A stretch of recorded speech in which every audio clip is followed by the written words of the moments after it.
May tanong po ako. Si Jesus po ba ay mapagmahal? Yes or no? Yes. Si Jesus po ba ay mabait? Yes or no? Yes. Si Jesus po ba ay banal? Yes or no? Yes. Last question po.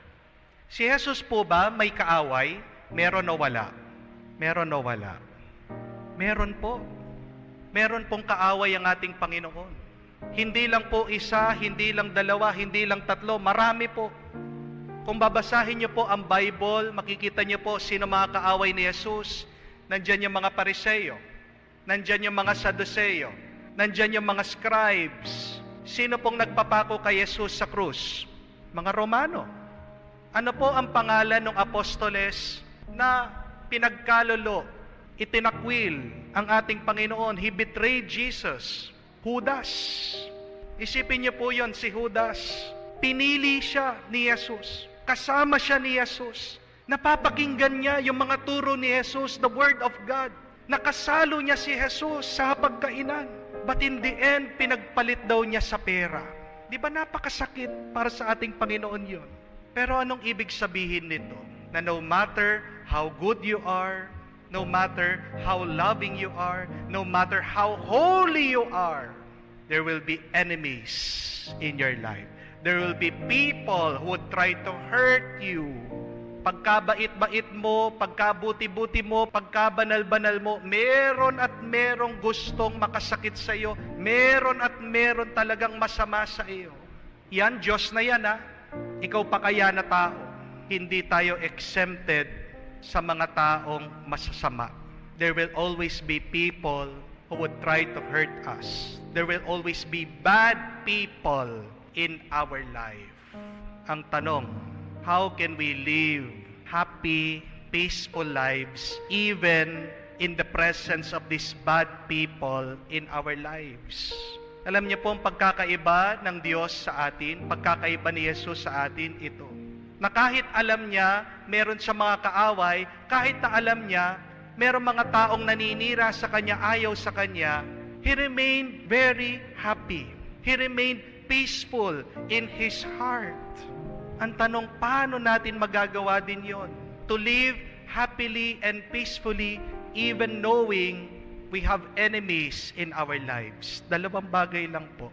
Una, palagi po nating tandaan na pag mayroong ayaw sa iyo, pag mayroong kang kaaway, ito ay grasya, instrumento ng Diyos, pinapadala, binibigay sa iyo. Para saan? Para maging mabuti ka. Our enemies are gifts from God to test us, to challenge our goodness, our holiness. Anong lilitaw sa iyo? Mabuti o masama? You decide. You choose. Sa unang pagbasa, ang ganda po. Nito pong kwento ni David at ni Haring Saul. Si Haring Saul po kasi naiinggit kay David dahil natalo niya si Goliath. Napakaraming mga tao pumupuri sa kanya.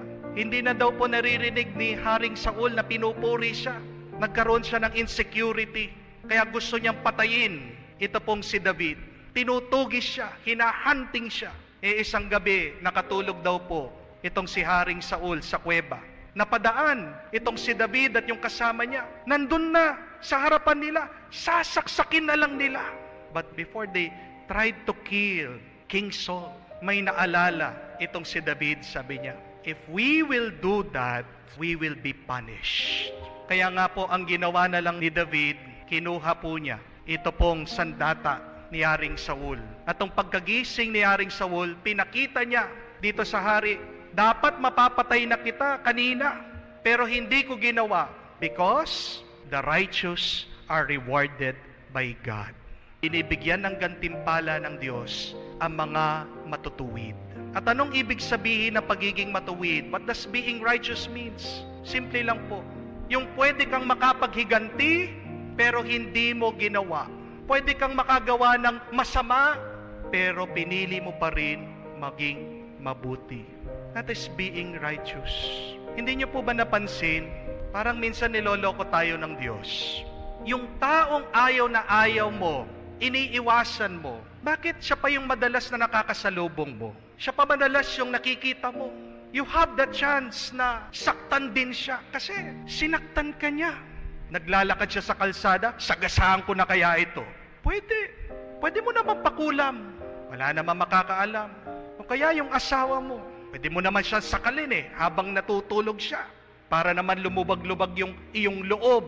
Pero pag ginawa mo yon, pag naghiganti ka, pag nakasakit ka, ano yung pinapakita mo? What will that prove? Hindi ba pinapakita mo na masama ka? Pag mayroong mga taong masama sa iyo, pag mayroong ka mga kaaway, tinetest ka ng Panginoon. How good are you? How holy are you?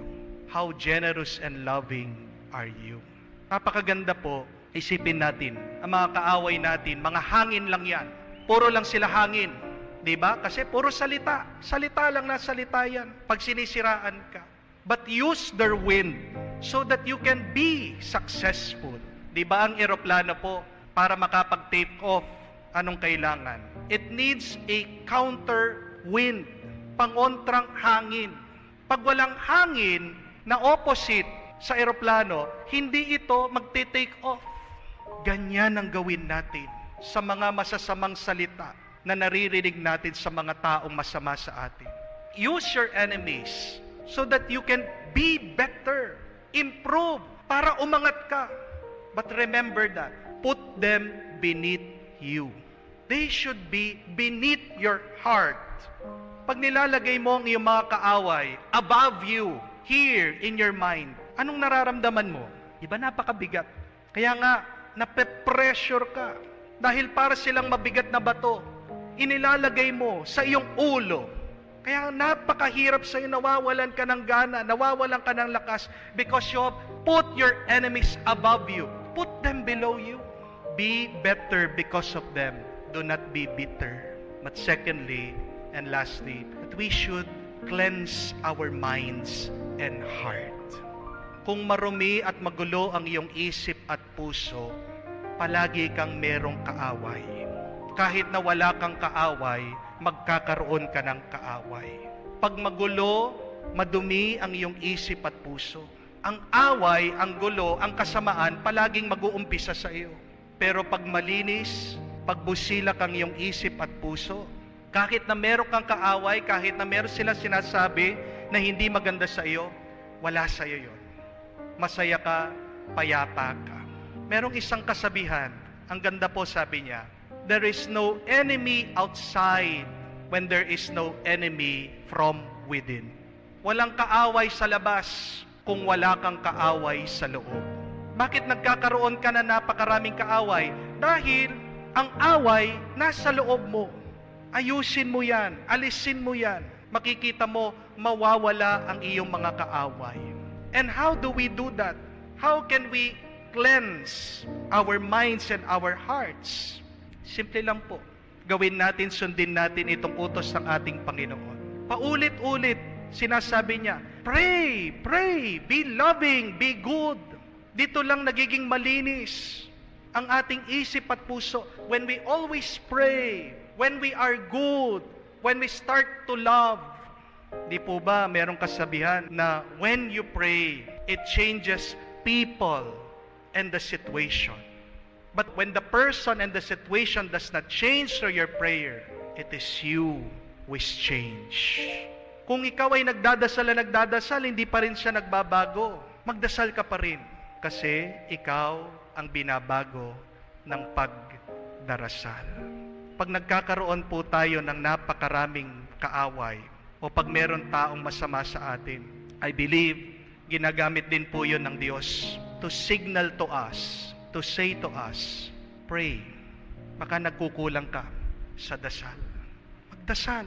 Dahil sa pagdarasal, dyan lang matutulungan tayong maayos, ano man ang gusot, ano man ang sigalot.